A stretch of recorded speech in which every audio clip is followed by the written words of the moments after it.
नमस्कार दोस्तों, आपके और हमारे YouTube channel nursing career club में आप सभी का स्वागत करते हैं।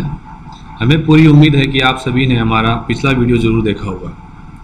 यदि किसी कारणवश नहीं देख पाए हो तो डिस्क्रिप्शन बॉक्स में दिए गए लिंक पर क्लिक करके ज़रूर देखें। यदि आपको हमारा वीडियो पसंद आता है तो इसे लाइक, सब्सक्राइब और शेयर करें। तो आइए हम आज BSc सेकेंड ईयर के सब्जेक्ट की यूनिट के बारे में बात करते हैं। आज का हमारा टॉपिक है GIT सिस्टम। GIT सिस्टम जो हमारा मेडिकल सर्जिकल नर्सिंग से लिया गया है, इसके के कुछ GIT सिस्टम के अंदर कुछ टॉपिक है, सब कंटेंट्स है, उसके बारे में आज अपन डिस्कस करेंगे। तो इंडेक्स में सबसे पहले देखिए आप कि अपन क्या डिस्कस करने वाले हैं। सबसे पहले इंट्रोडक्शन ऑफ GI सिस्टम जो आपको स्लाइड नंबर 5 पे मिलेगा। फिर है definition of gastro-oesophageal reflex disease जो आपको स्लाइड नंबर 6 पे मिलेगा। इसके बाद में उसके कॉजेज़ के बारे में डिस्कस करेंगे जो आपको स्लाइड नंबर 9 पे मिलेगा। Risk factor of gastro-oesophageal reflex disease जो आपको स्लाइड नंबर 10 पे मिलेगा। उसके बाद में पैथोफिजियोलॉजी है जो आपको स्लाइड नंबर 11 पे मिलेगा।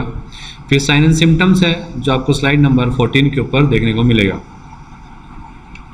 फिर नेक्स्ट सब टाइटल है डायग्नोस्टिक इवैल्यूएशन जो आपको स्लाइड नंबर 16 पे मिलेगा। इसके बाद में मेडिकल ट्रीटमेंट है जो आपको स्लाइड नंबर 18 पे, और सर्जिकल ट्रीटमेंट है जो आपको स्लाइड नंबर 19 पे। और उसके बाद में एक जो नया टॉप कंटेंट है इसके अंदर वो है गैस्ट्राइटिस जो आपको स्लाइड नंबर 21 पे मिलेगा। इसके बाद में कॉजेज़ ऑफ गैस्ट्राइटिस है जो आपको स्लाइड नंबर 24 के अंदर मिलेगा। इसके बाद में रिस्क फैक्टर ऑफ गैस्ट्राइटिस है जो आपको स्लाइड नंबर 25 पे मिलेगा। इसके बाद में पैथोफिजियोलॉजी है 27 स्लाइड नंबर पे है।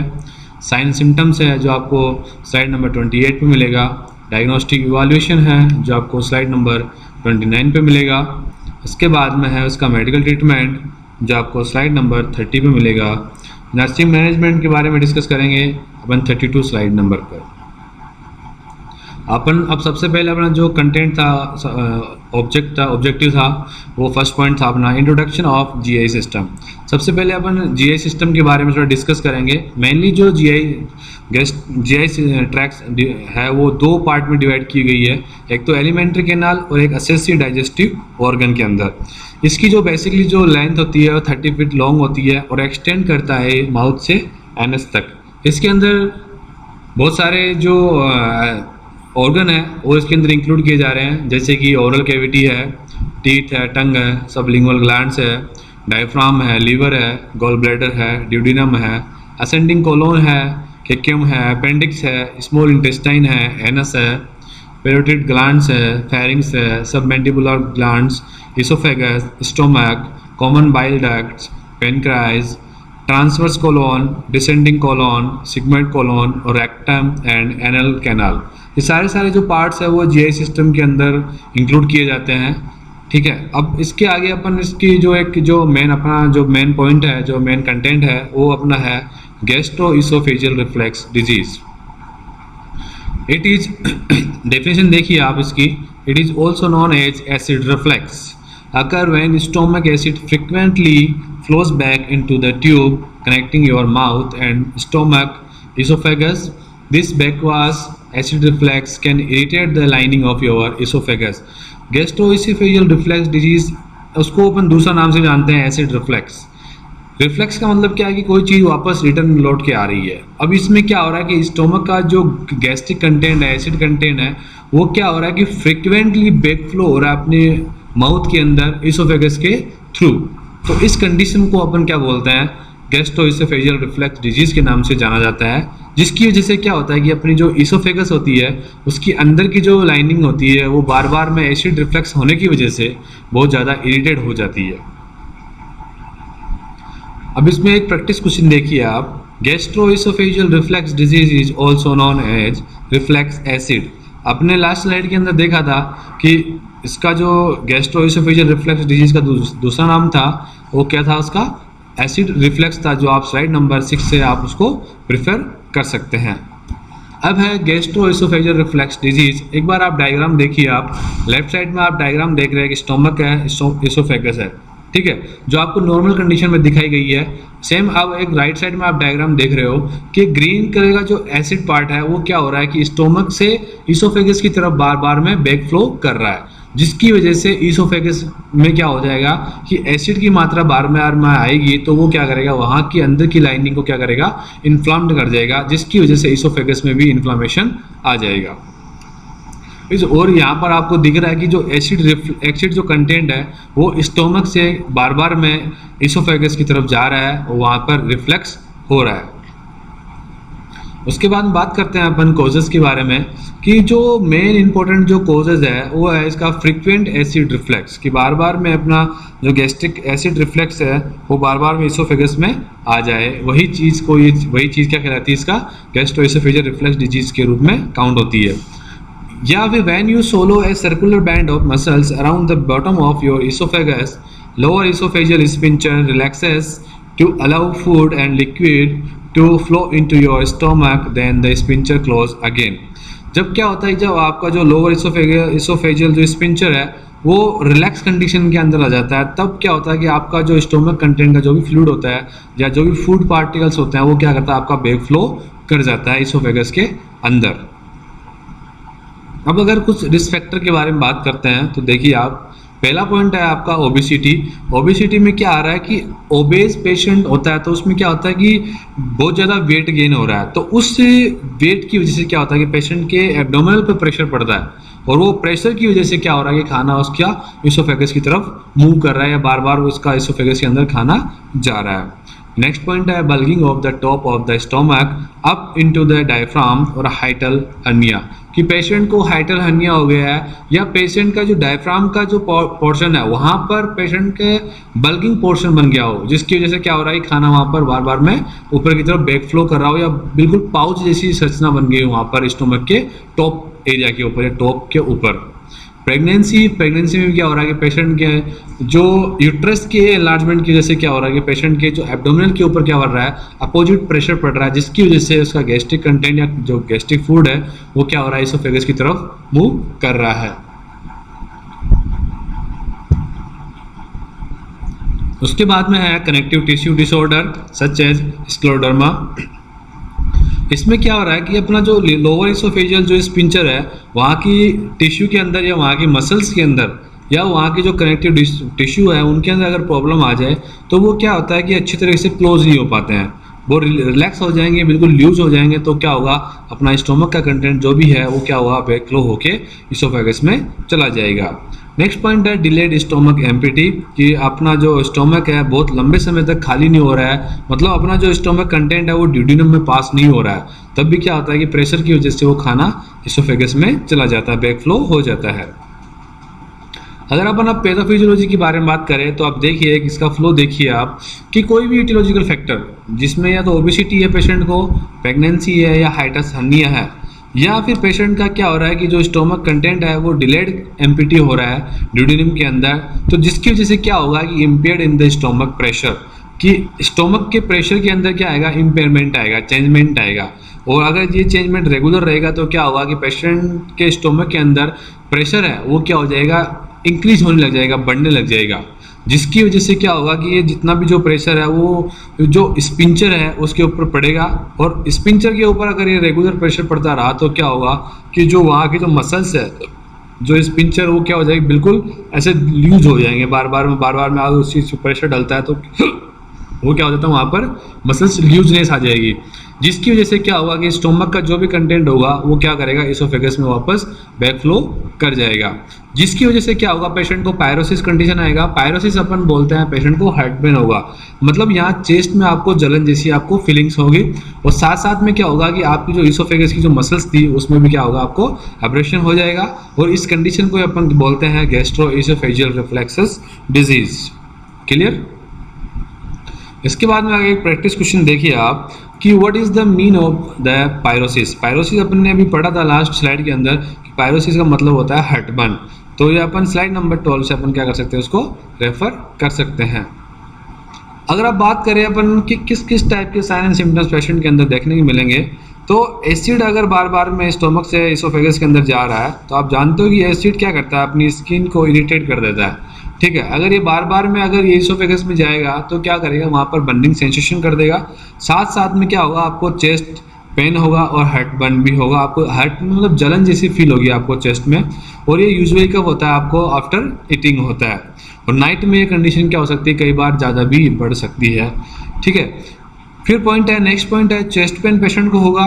पेशेंट को डिफिकल्टी इन सोलोविंग होगी, क्योंकि एसिड की बार बार में आने की वजह से क्या हो रहा है, वहाँ पर अल्सर फॉर्मेशन भी हो सकता है। पेशेंट को डिफिकल्टी हो जाएगा उसको सोलो करने में। नेक्स्ट पॉइंट है रिगर्जिटेशन ऑफ फूड और श्योर लिक्विड। मतलब आपको बार बार में रिगर्जिटेशन हो रहा है फूड का, तो आपको क्या बिल्कुल श्योर लिक्विड जैसा आएगा, बिल्कुल कड़वाहट जैसा या खट्टापन जैसा आपको गले के अंदर फील होगा। फिर है sensation of a lump in your throat. आपको गले में भी ऐसा फील होगा कि आपके यहाँ पे कुछ गांठ जैसी संरचना आपको फील हो रही है। फिर है, अगर if you have night time acid reflex you might also experience. अगर आपको नाइट में ऐसा लग रहा है कि एसिड रिफ्लेक्स की कंडीशन हो रही है, आपको एसिड रिफ्लेक्स आ रहा है, तो आपको क्या पेशेंट के अंदर कौन कौन से सिम्टम्स देखने को मिल सकते हैं। पेशेंट को क्रॉनिक कफ देखने को मिलेगा, पेशेंट को लेरेंजाइटिस देखने को मिलेगा। लेरेंजाइटिस का मतलब होता है इन्फ्लामेशन ऑफ लैरिंग्स। और पेशेंट को क्या हो सकता है कि उसको वर्सनिंग कंडीशन में भी उसको अस्थमा भी हो सकता है। और साथ साथ में क्या होगा, पेशेंट की जो स्लीप है वो भी क्या हो जाएगी, वहाँ पर डिस्टर्ब हो जाएगी। इसके बाद में अपन बात करते हैं डायग्नोस्टिक इवैल्यूएशन की, जिसके द्वारा अपन ये कंफर्म कर लेते हैं पेशेंट के अंदर कि इसको गैस्ट्रोएसोफेजियल रिफ्लक्स डिजीज है या नहीं है। सबसे पहले अपन उसका फिजिकल एग्जामिनेशन कर लेते हैं पेशेंट का, कि उसके फिजिकल में कोई प्रॉब्लम आ रही है, कुछ और उसके एग्जामिनेशन में कोई दिक्कत आ रही है। हिस्ट्री टेकिंग में पता चल जाएगा कि उसको किसी प्रकार की कोई पहले कोई बीमारी तो नहीं है, कोई मेडिकल बीमारी तो नहीं है, कोई सर्जिकल प्रॉब्लम तो नहीं है, या फिर किसी प्रकार की कोई जीआईटी सिस्टम से रिलेटेड कोई सर्जरी तो नहीं हुई है।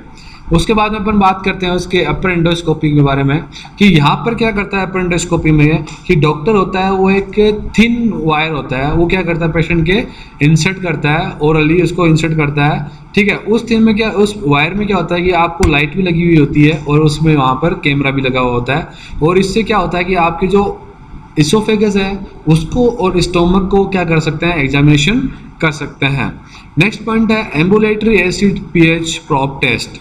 इसमें क्या होता है, एक मॉनिटर प्लेस कर दिया जाता है आपके इसोफेगस में, ताकि वो आइडेंटिफाई कर सके कि कब कब वो एसिड रिफ्लेक्स आपके वहाँ पर हो रहा है और कि कितनी बार वो रिगर्जिटेट हुआ है। तो इससे आपको वहाँ पर पीएच का जो प्रोब टेस्ट है पीएच का पता चल जाएगा वहाँ पर। इसके बाद में है इसोफेजियल मैनोमेट्री। यहाँ पर अपन क्या करते हैं कि मसल्स कॉन्ट्रैक्शन को काउंट करते हैं, कि मसल्स कितनी बार आपकी इसोफेगस में जब आप निगल रहे हो, कुछ भी चीज़ सोलो कर रहे हो, जो आपकी जो मसल्स की जो रिदम है उसको अपन आप क्या करते हो, यहाँ पर मेजरमेंट करते हो। फिर आता है आपका X ray of your upper digestive system, कि अपने अपर डाइजेस्टिव सिस्टम का अपन ने क्या कर लिया, एक्सरे कर लिया और उससे उसके बारे में उसका कंफर्मेशन टेस्ट कर लिया। इसके बाद में बात करते हैं अपन मेडिकल ट्रीटमेंट के बारे में, कि अगर पेशेंट के अंदर बार बार में एसिड की प्रॉब्लम आ रही है तो अपन क्या करेंगे, उसको एंटासिड देंगे, antacid that neutralize stomach acid. इसमें अपन एंटासिड में अपन क्या यूज़ करेंगे, माइलेंटा यूज़ करेंगे, थम्स यूज़ करेंगे, जो क्या करता है कि आपको क्विकली रिलीफ करता है एसिड से। उसके बाद में क्या आएगा, सेकेंड पॉइंट अपना medication to reduce acid production. यहाँ पर अपन क्या कर रहे हैं कि पेशेंट को मेडिकेशन प्रोवाइड कर रहे हैं ताकि उसका जो भी एसिड प्रोडक्शन हो रहा है उसको अपन क्या कर सकते हैं, रिड्यूस कर सकते हैं। इसके लिए अपन पेशेंट के लिए क्या करेंगे, H2 रिसेप्टर्स ब्लॉकर्स है वो यूज़ करेंगे। जैसे एग्जांपल देखिए आप, सिमिटिडीन, निजटिडीन, रेनिटिडीन, ये सारे क्या है, H2 रिसेप्टर्स ब्लॉकर्स है जो रिड्यूस करते हैं एसिड प्रोडक्शन को। उसके बाद में है medication that blocks acid production and heal the esophagus. इसमें अपन क्या करते हैं कि जो H2 रिसेप्टर्स ब्लॉकर्स होते हैं उनसे भी स्ट्रॉन्गर अपन क्या करते हैं मेडिकेशन पेशेंट को प्रोवाइड करते हैं, जिसके अंदर अपन प्रोटॉन पंप इनहिबिटर्स को काउंट करते हैं। ये जो प्रोटॉन पंप इनहिबिटर्स है वो क्या करते हैं, एसिड प्रोडक्शन का ब्लॉकेज भी करते हैं। साथ साथ में एसिड की वजह से जो भी इसोफेगस के अंदर अल्सर हो गया था उसको भी क्या कर सकते हैं, उसको हील कर देते हैं।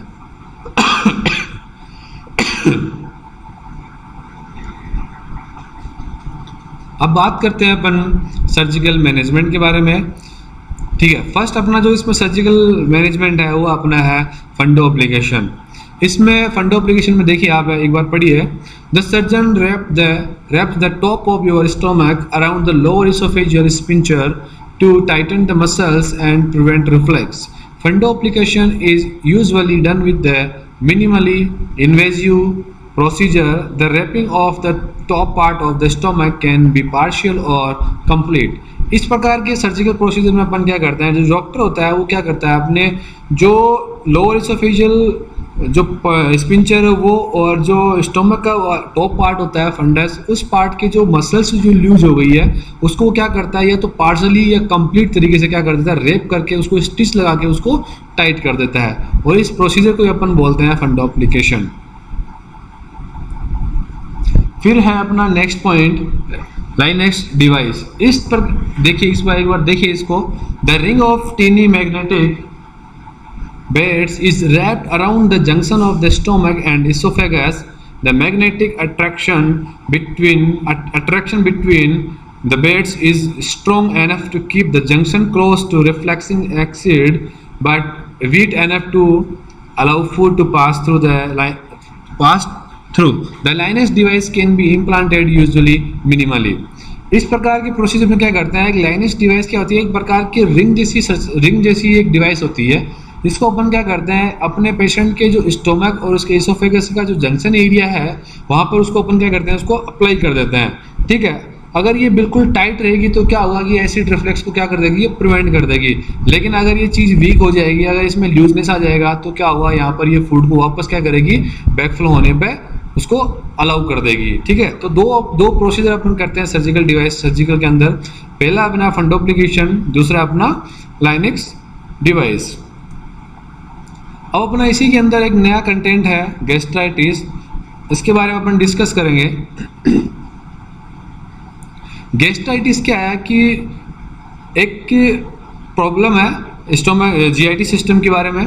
इसमें देखिए आप, gastritis is an inflammation of the gastric mucosa, is classified as either acute और क्रॉनिक।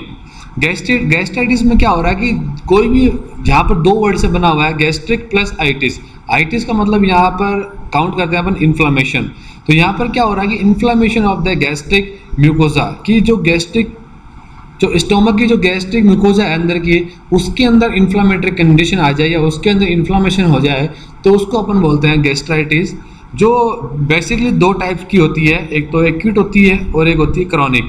एक्यूट में क्या होगा कि अचानक से ही पेशेंट की गैस्ट्रिक म्यूकोजा के अंदर इन्फ्लामेशन हो जाए, वो कंडीशन कहलाती है गैस्ट्राइटिस। और अगर पेशेंट की गैस्ट्रिक जो म्यूकोजा है वो बार बार में, एक बार ठीक होगी फिर दोबारा उसके अंदर इन्फ्लामेशन कंडीशन आ जाए, मतलब क्रॉनिक कंडीशन में वो हो रही है, तो उसको अपन बोलते हैं क्रॉनिक गैस्ट्राइटिस, कि एक बार हो गया, दो बार हो गया, तीन बार हो गया, तो क्रॉनिक गैस्ट्राइटिस के अंदर काउंट की जाएगी। The incidence of gastritis is highest in the 5th and 6th decades of life. Men are more frequently affected than women. The incidence is greater in clients who are heavily drinkers and smokers.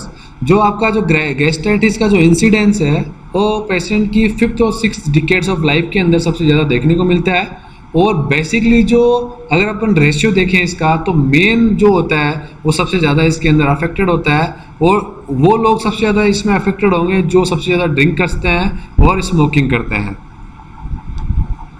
अब question देखिए आप, who is more prone to gastritis. अपन ने already last slide के अंदर discuss किया है कि मेल जो पेशेंट है वो मोर प्रोन टू गैस्ट्राइटिस होता है, जो आप स्लाइड नंबर 22 से रेफर कर सकते हैं। अगर अपन बात करें अब कोजेस के बारे में कि ऐसा कौन सा कोजेस है जिसकी वजह से गैस्ट्राइटिस पेशेंट को हो सकता है, अगर अपन बात करते हैं इसमें एक इंपॉर्टेंट कोज दिया हुआ है क्रोन्स डिजीज, सीडी डिजीज। इसमें क्या होता है, एक प्रकार की ऑटो इम्यून डिसऑर्डर की तरह होता है ये। इसमें क्या होता है, पेशेंट को बार बार में गैस्ट्रिक म्यूकोजा साथ में, प्लस उसके साथ साथ में उसकी इंटेस्टाइन के अंदर भी क्या हो जाता है, यहाँ पर इन्फ्लामेशन हो जाता है। फिर बात करते हैं रिस्क फैक्टर के बारे में। फर्स्ट पॉइंट है अपना यहाँ पर बैक्टीरियल इन्फेक्शन। बैक्टीरियल इन्फेक्शन में अपन सबसे इंपॉर्टेंट जो अपन इसका कोजेस देखेंगे, बैक्टीरिया देखेंगे, वो है हेलिकोबैक्टर पाइलोरी, जो एक इम्पोर्टेंट मोस्ट कोजेस होता है यहाँ पर गैस्ट्राइटिस का, जो वर्ल्ड वाइड होता है। ठीक है, नेक्स्ट है regular use of pain reliever. अगर कोई भी इंडिविजुअल बार बार में अगर पेन रिलीवर यूज कर रहा है तो उसकी वजह से भी क्या हो सकता है, पेशेंट की म्यूकोजल जो लेयर है अंदर का वो इरिटेट हो सकता है या उसके अंदर इन्फ्लामेटरी कंडीशन आ सकती है। जैसे अगर कोई पेशेंट है एस्पिरिन बार बार में यूज़ कर रहा है, आइबुप्रोफेन यूज़ कर रहा है, नेप्रोक्सिन यूज़ कर रहा है, ये चीज़ क्या है, ये बार बार अगर यूज़ करोगे तो पेशेंट क्या करेगा, पेशेंट की म्यूकोजल लेयर को क्या करेगा, इरिटेट करेगा और पेशेंट के अंदर एक्यूट गैस्ट्राइटिस और क्रॉनिक गैस्ट्राइटिस ये कॉज करेगा। इसके बाद में है एक्सेसिव अल्कोहल यूज। अगर बहुत एक इंडिविजुअल अगर लंबे समय तक हैवी अल्कोहल ले रहा है और रेगुलर अल्कोहल ले रहा है तो वो क्या करता है कि उसकी जो स्टोमक की जो लेयर है, अंदर की जो लाइनिंग लेयर है, उसको वो क्या करता है, इरिटेट करता है। और अगर ये चीज़ रेगुलर इरिटेट रहेगी तो पेशेंट के वहाँ पर क्या हो जाएगा, इन्फ्लेमेटरी कंडीशन हो जाएगी। उसके बाद में बात करते हैं ओल्डर एज। ओल्डर एज में क्या होता है कि जैसे जैसे पेशेंट की अगर एज बढ़ती जाएगी तो गैस्ट्राइटिस क्या है, बहुत कॉमन सी चीज़ हो जाती है उस दौरान। अपने इंसिडेंस में पढ़ा था कि 5th और 6th जो डिकेड्स ऑफ लाइफ है उसके अंदर सबसे ज़्यादा देखने को मिलता है। और उसमें जो मोस्ट ऑफ जो पॉजिटिव एजेंट आपको मिलेगा वो पेशेंट को मिलेगा एच पाइलोरिक इन्फेक्शन या ऑटो इम्यून डिसऑर्डर, जो आपको देन यंगर पीपल आर, जो आपको कंपेयर अगर देखिए यंगर से तो वो सबसे ज़्यादा इनको ओल्ड एज के अंदर देखने को मिलता है। उसके बाद में स्ट्रेस, अगर आप पेशेंट के अंदर सीवियर स्ट्रेस है किसी भी प्रकार की सर्जरी का, कोई भी इंजरी का, कोई बर्न्स का या फिर कोई सीवियर इन्फेक्शन हो गया है, तो अगर सीवियर स्ट्रेस होगा तो इमोशनल इम्बैलेंस होने की वजह से पेशेंट के अंदर एसिड का जो प्रोडक्शन है वो भी इम्बैलेंस हो जाता है, जिसकी वजह से पेशेंट को गैस्ट्राइटिस हो सकता है एक्यूट कंडीशन के अंदर। फिर नेक्स्ट पॉइंट है your own body attacking cells in your stomach, जिसको अपन बोलते हैं ऑटो इम्यून गैस्ट्राइटिस। कई बार क्या होता है कि खुद की बॉडी जो एंटीबॉडी होती है वो क्या करती है, खुद की सेल्स को ही डैमेज करती है, जिसको अपन ऑटो इम्यून डिसऑर्डर के नाम से जानते हैं। अगर वो पेशेंट को हो जाए तो वो क्या करेगा, खुद की गैस्ट्रिक जो सेल्स होगी उसी को वो क्या करेगा, डैमेज करेगा, इन्फ्लामेटरी कंडीशन में इन्फ्लामेटरी कंडीशन उसके अंदर पैदा करेगा। तो अगर पेशेंट को ऑटो इम्यून डिसऑर्डर है तो उसकी वजह से पेशेंट को ऑटो इम्यून गैस्ट्राइटिस हो सकता है। अगर अपन बात करते हैं पैथोफिजियोलॉजी के बारे में, तो देखिए आप कि जो पैथोफिजियोलॉजी में देखिए आप इंपॉर्टेंट चीज़ देखिए पहले, mucosal lining of the stomach normally protects it's from the action of gastric acid. The mucosal barrier is composed of prostaglandins. आपको पता है कि जो आपकी जो स्टोमक की जो म्यूकोजल लेयर है, लाइनिंग है, वो क्या करती है, आपकी जो लेयर को प्रोटेक्ट करती है किससे, गैस्ट्रिक एसिड से। कि अगर आपकी बॉडी के अंदर गैस्ट्रिक एसिड का मात्रा ज़्यादा हो जाती है तो नॉर्मली क्या करती है, जो म्यूकोजल लाइनिंग है वो क्या करती है, उसको प्रिवेंट करती है। ठीक है, इसमें जो बैरियर जो मोस्ट कंपोस्ट किया हुआ होता है वो होता है प्रोस्टाग्लैंडिन्स का बना हुआ होता है। लेकिन अगर कोई भी कोज अगर बार बार में इरिटेट कर रहा है वहाँ की लेयर को, तो कोई भी एनी कोजेज जिसकी वजह से क्या हो रहा है कि जो बैरियर यहाँ पर क्या है, यहाँ पर म्यूकोजल लेयर है, तो वो क्या करेगी, उसको बार बार में इरिटेट करेगा, बार बार उसको पेनिट्रेट करेगा। और रेगुलर अगर पेशेंट के अंदर hydrochloric acid comes into contact with mucosa, अगर रेगुलर कांटेक्ट में म्यूकोजा के कांटेक्ट में अगर एसिड आ रहा है तो वो क्या करेगा, उसकी ब्लड वेसल्स को भी रप्चर कर देगा और जिसकी वजह से पेशेंट के अंदर एडिमा वाली कंडीशन आएगी और साथ साथ में आसपास की जितनी ब्लड वेसल्स है वो भी डैमेज हो जाएगी और पेशेंट के अंदर अल्सर फॉर्मेशन हो जाएगा और पेशेंट के अंदर गैस्ट्राइटिस कंडीशन पैदा हो जाएगी। उसके बाद में है साइन एंड सिम्टम्स। अगर पेशेंट के अंदर गैस्ट्राइटिस है तो आपको कौन कौन से साइन सिम्टम देखने को मिलेंगे। सबसे पहले है पेशेंट को बर्निंग एक मिलेगा, आपको उसको मतलब बिल्कुल जलन जैसी आपके उसके चेस्ट में फील होगा। एंड इनडाइजेशन पेशेंट को होगा, खाना बिल्कुल पच नहीं पाएगा उसका। और पेशेंट को अगर ये कंडीशन खाना खाने के बाद में बहुत ज़्यादा बुरी भी हो सकती है और थोड़ा रिलीफ भी मिल सकता है। पेशेंट को नोजिया वोमिटिंग भी पेशेंट को नॉर्मल कॉमन आपको देखने को मिलेगी। उसके बाद में क्या होगा, पेशेंट के अंदर जो उसका एब्डोमेन है, जैसे अगर आप थोड़ा बहुत भी खाना खाओगे तो आपको फील होगा कि आपका जो एब्डोमेन है बिल्कुल फुल हो चुका है। ऐसी आपको फुलनेस जैसी आपको फीलिंग आएगी, आपका अपर एब्डोमेन में ऐसा आपको फीलिंग आएगी। तो ये सारे क्या है उसके साइन सिम्टम्स हैं गैस्ट्राइटिस के। अगर अपन बात करते हैं आप डायग्नोस्टिक इवैल्यूएशन कि सबसे पहले अगर वहाँ पर बात की थी अपन ने कि अगर वहाँ पर बैक्टीरियल इन्फेक्शन है तो अपन ने कौन सा बैक्टीरिया के बारे में बात किया था, वहाँ पर अपन ने बात किया था एच पाइलोरी बैक्टीरिया के। तो सबसे पहले अपन एच पाइलोरी जो बैक्टीरिया है उसको डिटरमाइन करेंगे, उसका ब्लड टेस्ट लेंगे, उसका स्टूल टेस्ट करेंगे और ब्रेथ टेस्ट करेंगे और कंफर्म करेंगे कि पेशेंट के अंदर एच पाइलोरी प्रेजेंट है या नहीं है। उसके बाद में अपन पेशेंट का एंडोस्कोपी करेंगे। एंडोस्कोपी में अपन क्या करेंगे, पेशेंट का अपर जो डाइजेस्टिव सिस्टम है उसको एग्जामिन करेंगे, इसोफेगस को एग्जामिन करेंगे, स्टोमक को एग्जामिन करेंगे और पता लगाएंगे पेशेंट के अंदर कुछ गैस्ट्राइटिस प्रॉब्लम है या नहीं है। उसके बाद में अपन क्या करते हैं, अपर डाइजेस्टिव सिस्टम का जो एक्सरे है वो लेंगे ताकि कंफर्म हो जाएगा पेशेंट के अंदर कि उसकी वहाँ पर कोई अल्सर वल्सर प्रेजेंट है या नहीं है। उसके बाद में अपन बात करते हैं ट्रीटमेंट के बारे में। सबसे पहले इम्पोर्टेंट चीज़ क्या है कि यहाँ पर बैक्टीरियल इन्फेक्शन हो रहा है तो अपन उसको क्या देंगे, एंटीबायोटिक मेडिकेशन देंगे एच पाइलोरी बैक्टीरिया को किल करने के लिए। इस बैक्टीरिया को अपन किल करने के लिए स्पेसिफिक टाइप की जो कॉम्बिनेशन ऑफ एंटीबायोटिक्स है वो अपन यूज़ करते हैं, क्लिथ्रोमाइसिन्स, एमोक्सिसिलिन, ऑगमेंटिन, मेट्रोनिडाजोल, ये सारी जो भी है ब्रॉड स्पेक्ट्रम एंटीबायोटिक है। ये क्या करते हैं अपन पेशेंट के अंदर जो एच पाइलोरी बैक्टीरिया जो प्रेजेंट है उसको किल करने के लिए अपन यूज करते हैं। फिर यूज करते हैं medications that blocks acid productions and promote healing. अपन क्या करते हैं कि इससे पेशेंट के अंदर जो एसिड का प्रोडक्शन हो रहा था उसको ब्लॉक करने के लिए अपन क्या कर रहे हैं, यहाँ पर मेडिसिन प्रोवाइड कर रहे हैं, ठीक है, जिसके अंदर अपन प्रोटॉन पंप इनहिबिटर्स अपन यूज करते हैं पेशेंट के एसिड प्रोडक्शन को ब्लॉक करने के लिए। इसके अंदर अपन मेडिसिन है वो अपन ओमेप्राजोल यूज करते हैं, लेंसोप्राजोल यूज करते हैं, रेबेप्राजोल यूज करते हैं। इसके बाद medication to reduce acid production को रोकने के लिए अपन क्या करते हैं, उसके खिलाफ उसके ब्लॉकर्स अपन क्या करते हैं उसको प्रोवाइड करते हैं। इसके लिए अपन H2 रिसेप्टर्स ब्लॉकर्स या हिस्टामिन ब्लॉकर्स अपन यूज करते हैं ताकि अपन उसका जो अमाउंट है एसिड का जो रिलीज हुआ था डाइजेस्टिव सिस्टम के अंदर उसको क्या कर सकते हैं, वहाँ पर उसको रिड्यूस कर सके ताकि पेशेंट को गैस्ट्राइटिस की पेन से रिलीव दिला सके और उसका जो भी वहाँ पर अल्सर हुआ उसको अपन हील कर सके। इसके बाद अपन antacid that neutralize stomach acid. Your doctor may include an antacid in your drugs regimen. Antacid neutralize existing stomach acid and can provide rapid pain relief. यहाँ पर अपन क्या करते हैं, पेशेंट को एंटाइसिड प्रोवाइड करते हैं ताकि पेशेंट के जो स्टोमक के अंदर जो एसिड है का लेवल ज़्यादा हो रहा है उसको न्यूट्रलाइज कर सके और पेशेंट को रिलीफ दे सके फटाफट।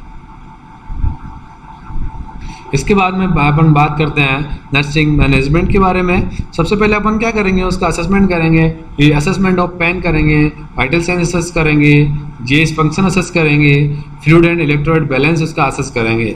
इसके बाद अपन देखेंगे पेशेंट का एक्यूरेट रिकॉर्डिंग देखेंगे, recording of all intake and output and central venous pressure assisting in calculating fluid replacement. उसके बाद में अपन nurses administered and monitor closely intravenous fluid. Then next nurse increases fluid and food intake gradually and reduces parenteral fluid. The next point है the nurse must prepare the patient for emergency surgery. The next point the nurse must observe and record the character of drainage post operatively. इसके बाद में अपन discuss करते हैं कि कौन कौन सी जो नर्सिंग डायग्नोसिस अपन इसके अंदर देख सकते हैं। वो देखिए आप, पहली नर्सिंग डायग्नोसिस अपना acute pain related to irritated stomach mucosa. Next point अपना imbalance nutritional less than body requirement related to inadequate intake of nutritions. Third point है आपका risk for imbalance fluid volume related to insufficient fluid intake and excessive fluid loss subsequent to vomiting. Next point आपका anxiety related to treatment. Next है deficient knowledge about dietary management and disease process. Video के अंत में this is all about today topic जिसके अंदर अपन ने gastro-oesophageal reflux disease के बारे में डिस्कस किया और गैस्ट्राइटिस के बारे में डिस्कस किया। यदि वीडियो से संबंधित कोई भी परेशानी आपको आती है तो प्लीज़ कमेंट बॉक्स में लिखें ताकि हम आपकी परेशानी दूर कर सकें। यदि आपको हमारा वीडियो पसंद आया हो तो इसे लाइक, सब्सक्राइब और शेयर करना ना भूलें। धन्यवाद।